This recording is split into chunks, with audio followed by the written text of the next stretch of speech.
A Canicattì viene eletto Corbo Vincenzo, sindaco con 6.799 preferenze, pari al 52,86%. Le liste collegate sono Corbo Sindaco, che ottiene 4.137 voti, pari al 29,79%, con ben 9 seggi. Quindi l'altra lista collegata, denominata Facciamo Squadra per Canicattì, Vincenzo Corbo Sindaco, che ottiene il 16,42%, con 5 consiglieri comunali, per cui Corbo Vincenzo ottiene 14 consiglieri comunali.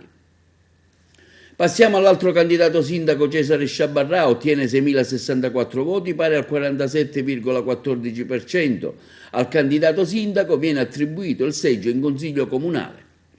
Quindi le liste collegate sono quelle di Giorgia Meloni Fratelli d'Italia con 1.264 preferenze, pari al 9,10%, ottenendo 2 seggi. La lista civica Cesare Sciabarrà, sindaco per Canicattì, ottiene 2 seggi con l'11,58%. Quindi la lista Onda Movimento Popolare Regionalista, che fa capo all'onorevole Carmelo Pullara, ottiene un seggio pari all'8,06% di preferenze.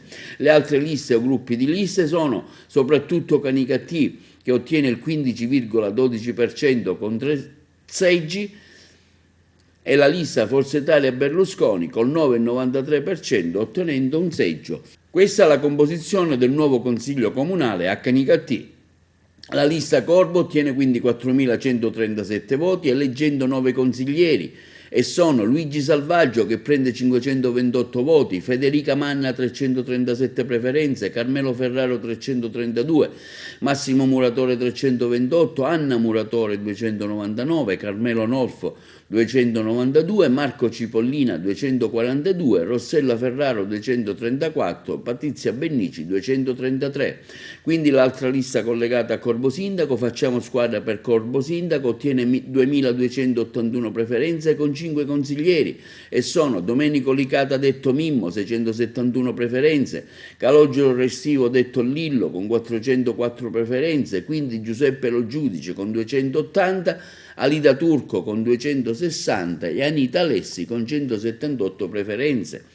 Le liste collegate a Cesare Sciabarrà sono Fratelli d'Italia, che ottiene 1.264 voti con 2 consiglieri comunali, Liliana Marchese Ragona, detta Daniela, con 447 preferenze, e Leonardo Raimondo Maria Di Stefano con 212 preferenze. Quindi la lista Cesare Sciabarrà per Canicattì con 1.608 voti, 2 consiglieri comunali eletti, e sono Giuseppe Lalicata 321 e Diego Ficarra 262. La lista Onda 1.119 voti, ottiene un consigliere comunale nella persona di Gianluca Cilia con 343 preferenze. Quindi la lista soprattutto Canicattì 2.100 voti, 3 consiglieri comunali eletti, e sono Gian Gaspare Di Fazio 400 preferenze, Angelo Cuva 340, Calogero Muratore 308. Per ultima la lista Forza Italia ottiene 1.379 voti con un consigliere comunale eletto nella persona di Giuseppe Alaimo, che ottiene 480 voti.